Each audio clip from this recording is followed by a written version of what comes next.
Kaixo, fisika kuantikoarekin jarraituko dugu eta uhin funtzioari buruz edo Schrödingerren ekuazioari buruz egingo dugu hitz.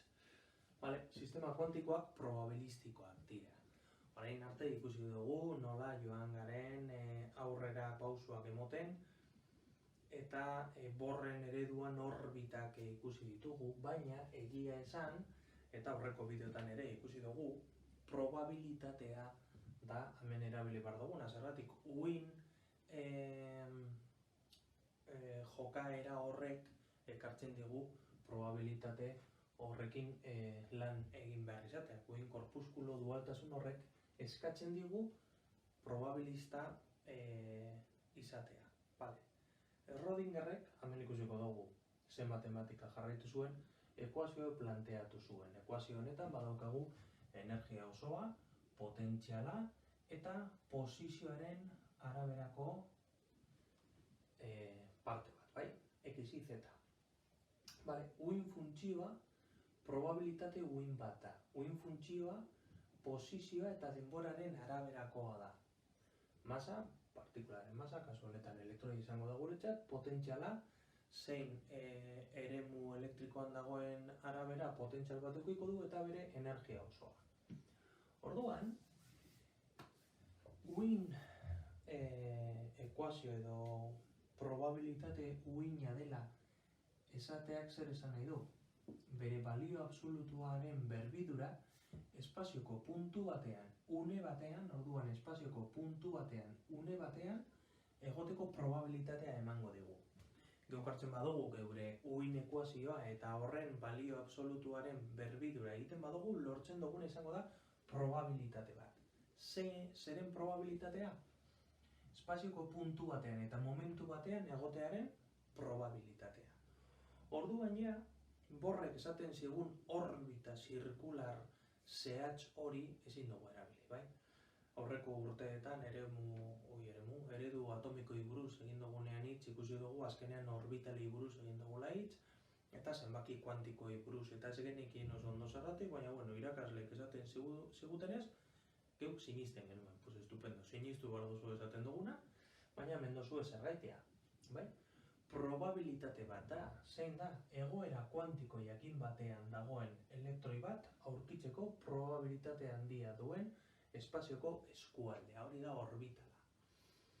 Gogoratu, gure atomoak badauka nukleo bat, orain badakigu protoiak eta neutroiak daudela hor barruan, eta bere ingurunean orbitalak daude.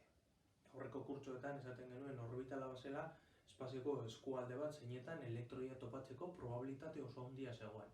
Zeren arabera? Honen arabera. Eta hemen dugu orbitalaren definizio pizkat formalago bat, bai? Baina bada, orain arte erabili dugun. Orduan, Schrödingerrek planteatu zuen ekuazioak esaten digu,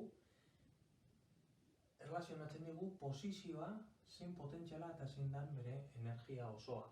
Honek ematen digu sistema kuantikoaren informazio probabilista guztia. Zergatik, uhinaren balio absolutuaren berbidurak ematen digulako puntu batean eta une batean egoteko probabilitatea. Nola atera zuen Schrödingerrek guztia? Hau ikusten duzu eta badirudi ezinezkoa dela. Baina ez hau zeuek badakizue egiten. Gogoratzen baduzue, uhinekin egiten genuenean lan, geuk erabiltzen genuen I berdin dio I erabiltzea edo hau. Bai, eta neuk hartzen badut, bere momentuan uhin baten ekuazioak bazeukan K uhin zenbakia bai eta uhin zenbakia bi pi zati lambda da.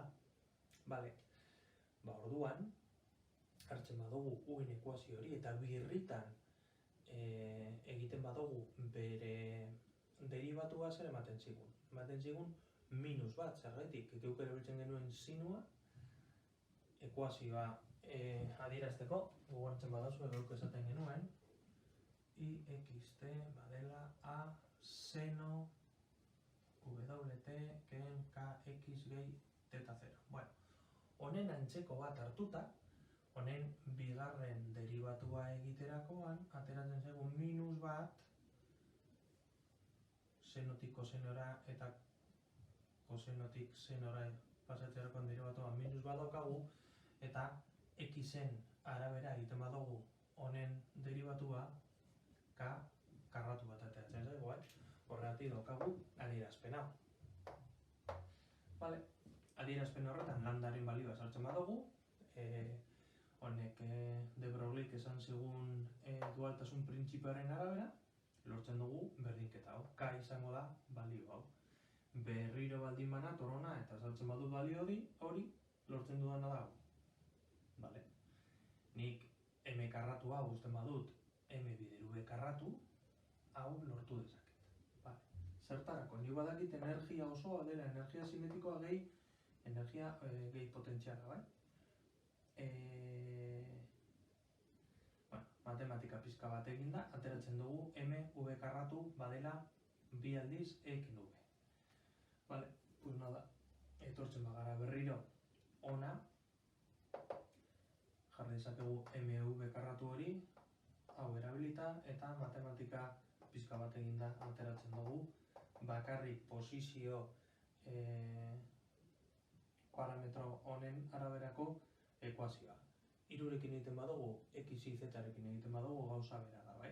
Hau da, jakin dezazuen nahandi datorren egia esan, hau ez duzu jakin behar, eta selektibitatean hau ez da sartzen ez da ere, baina onto da jakitea zeri buruz egiten dugun hitz, orbitalei buruz hitz egiterakoa, ulertu dezazuen aurreko urteetan zeratik esaten genituen gauza guzti horiek. Geure eredu mekaniko kuantikoa gogoratzen duzue, honetan dauka bere oinarri.